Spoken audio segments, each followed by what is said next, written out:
Welcome to Ash Jottings. The last video session, we were talking about the factors which determine the stability of DNA. Now, continuing that video session, let me talk about the next factor, that is the base stacking.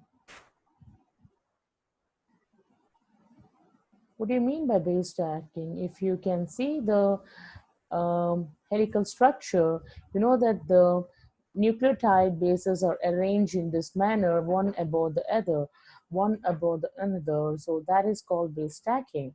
So it was certain techniques like ORD and CD, that is the optical rotatory dispersion and circular dichromism, showed that the bases were arranged in stack.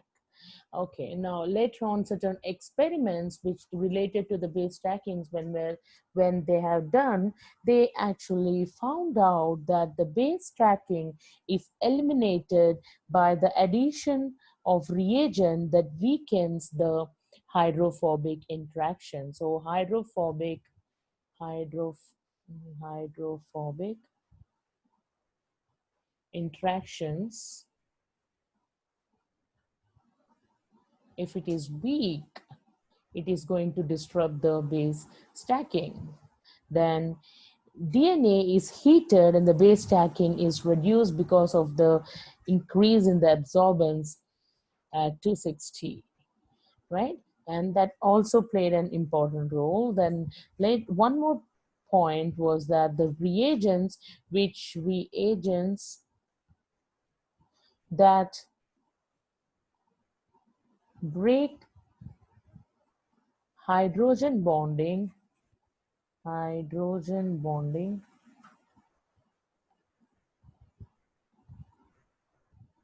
has no effect on, let me put it as base stacking BS, base stacking in single stranded DNA, but yes, the double the double stranded DNA showed reduced reduced effects. The results lead to the conclusion that the base of double-stranded DNA are more stacked. So it actually proved, okay, after that, is that DNA, double-stranded DNA, the base stacking is high compared to the single-stranded DNA. That is very obvious, right? So increased in stacking in the day is because, why there is an increase? Because of hydrogen bonding.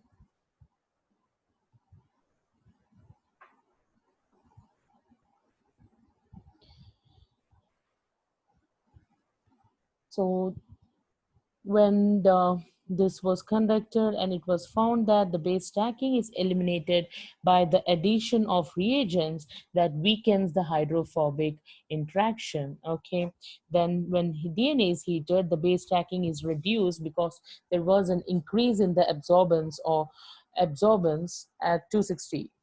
Um, then the reagents that break down the hydrogen bonding have no effect on the base stacking in single-stranded DNA, but double-stranded DNA had showed a reduced effects.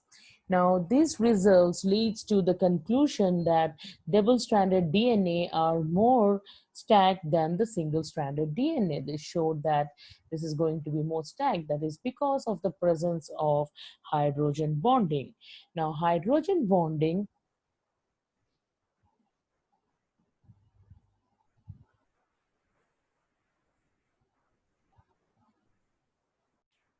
so it was found that when this hydrogen bonding, so if you see in this, when the bases are stacked properly, when it is stacked properly, Okay, so what will happen? There will be a good hydrogen bonding taking place between the nitrogenous bases. And also, so you can say that the hydrogen bonding enhanced when all the bases are pointing in the right direction. Similarly, the stacking is enhanced if the bases are unable to tilt or swing out of the stacked array. That is, you can say that if there is a good base stacking, the hydrogen bonding is easier. Hydrogen bonding is easier. And if there is a good hydrogen bonding, then base stacking is easier, right? So if it is neatly arranged, then the hydrogen bonding will be easy. And if they're stacked properly without tilting, it's not getting tilted, it is just properly being arranged, okay, then there will be a good hydrogen bonding. And if there is a good hydrogen bonding, then you can say it will have a good stacking, that it will not come out of it. Okay, so the two interaction acts, they act cooperatively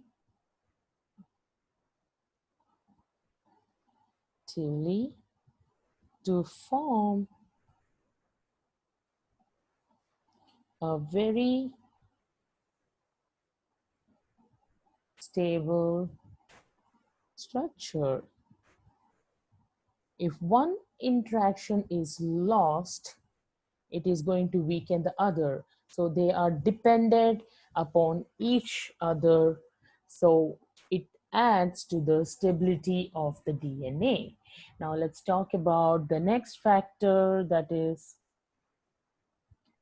ionic strength. Ionic, okay. Ionic strength of a solution, okay, solution on the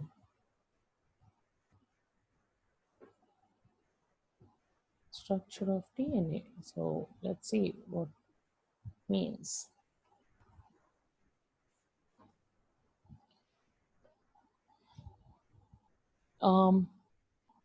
In that, first we'll talk about electrostatic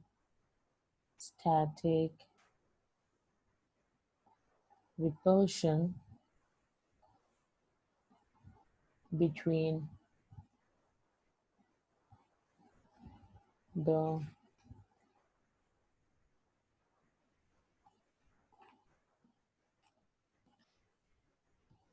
negatively charged phosphate.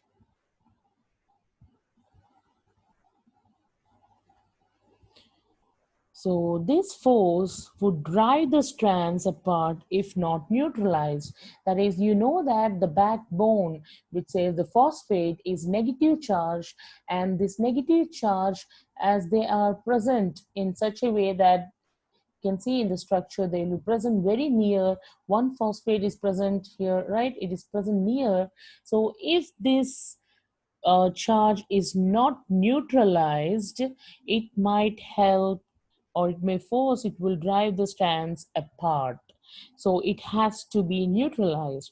So examining the variation to, in order they conducted an experiment where examining the variation of the melting temperature as a function of the ionic concentration of the buffer solution. So what did they do in that? they they actually took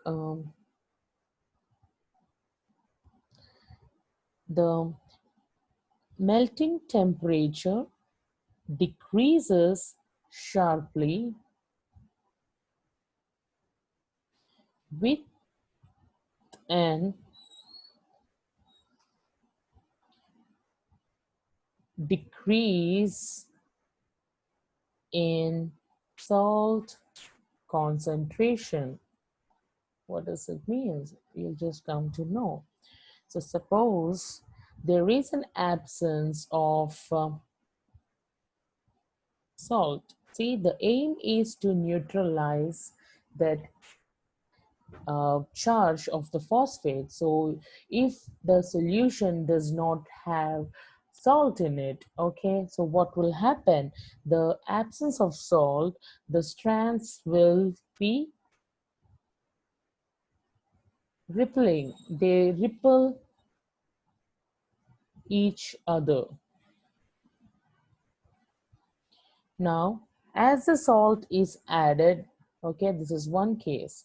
When there is no salt, the strands will ripple each other because the charge is not neutralized. So, and the thing is, as the salt, when you add salt to the solution, as you add salt is added, what will happen? The positively charged ions, that is, you can say the Na plus ions, they form a cloud. They form a cloud of charge around the negatively charged phosphate. They're going to form a cloud of charge. So as a result, what will happen? This will effectively shield phosphate from one another. So as a result, what will happen? There will be no repulsion. Repulsion ceases. The concentration by this, the salt concentration will be around 0.2 molar physiological salt concentration. So now you get it.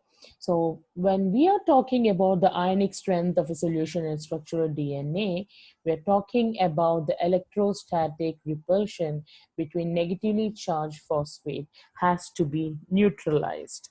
So when how you're going to neutralize, when you should have the ions which will go and bind to that phosphate and it will mask the phosphate ions, phosphate, so that the charge gets neutralized.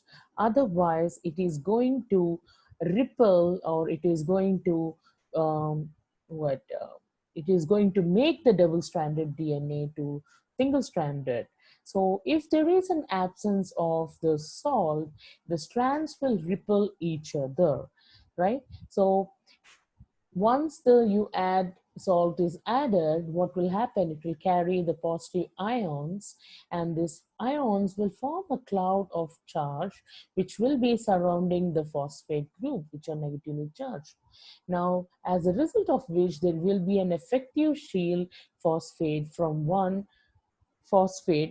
another. So you don't have to worry, it is being guiding, it is been masking it. So as a result of which, finally what happens? There will be no repulsion. If there is no repulsion, the strands will be together, they will not move out of it. So the temperature, melting temperature, rises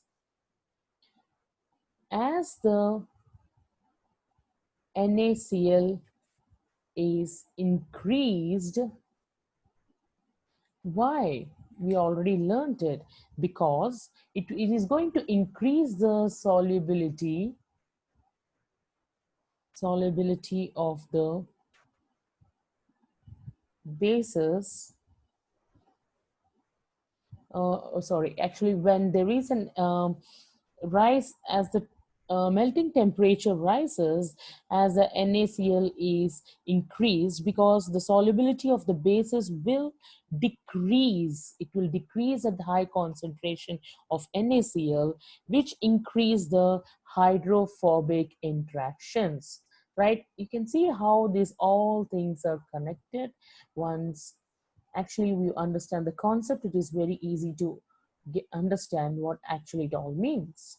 So once again, let me repeat it. If the temperature rises as there is an increased concentration of the NaCl, which will cause the solubility of the bases will go down at a high concentration of NaCl, which will increase the hydrophobic interaction. Hydrophobic interaction. Fun. Now, let's talk how this neutralization of the negative charges will occur with an example. So let's start is the neutralization of the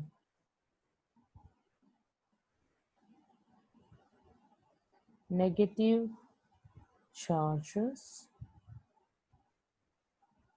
by, we know that by binding of Na plus ions. So since the ionization of Na plus salt is always complete, how then it is going to bind, or how the binding will occur? So let's say the molar concentration of the DNA is much less when compared to the molar concentration of the solution which contains the Na plus ions in it. So let's take an example where the molecular weight of DNA molecule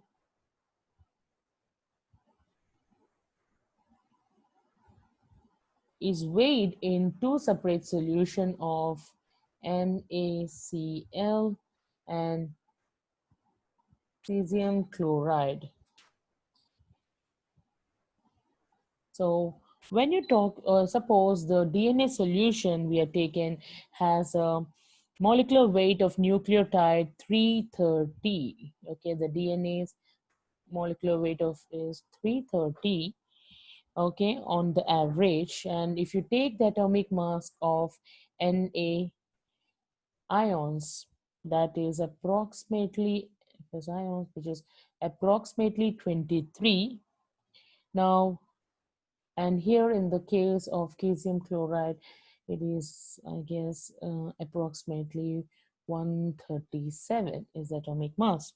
Now, you have to first see the DNA and the NaCl molecular weight, which will be 23 plus 330, which is equal to around 353, right?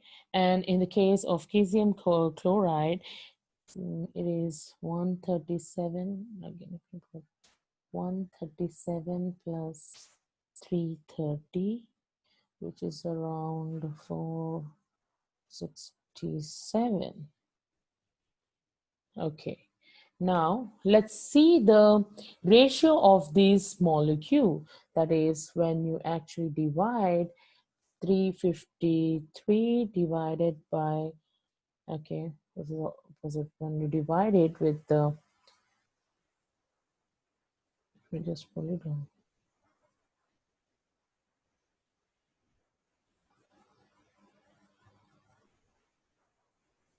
Divide it by 357, you'll get around 0.75, which measures the ratio of the DNA molecule. That means, let me just write it down here, which is 0.75, okay, is the it measures the ratio of the DNA molecule, which implies that NaCl plus the calcium chloride CaCl solutions, the phosphate group has bond. So what will happen? The phosphate group has bond, group have bond to Na plus and Cs respectively. So that is how you can understand how the neutralization of the negative charges by the binding of the Na plus ions takes place. Okay, this is just an example for you to understand the concept more clear.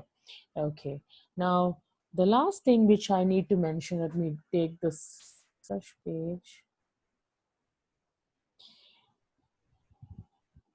I need you to know regarding this is that there is a fluctuation of the structure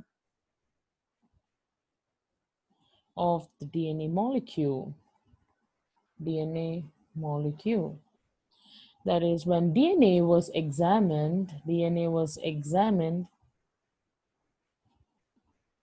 with the presence of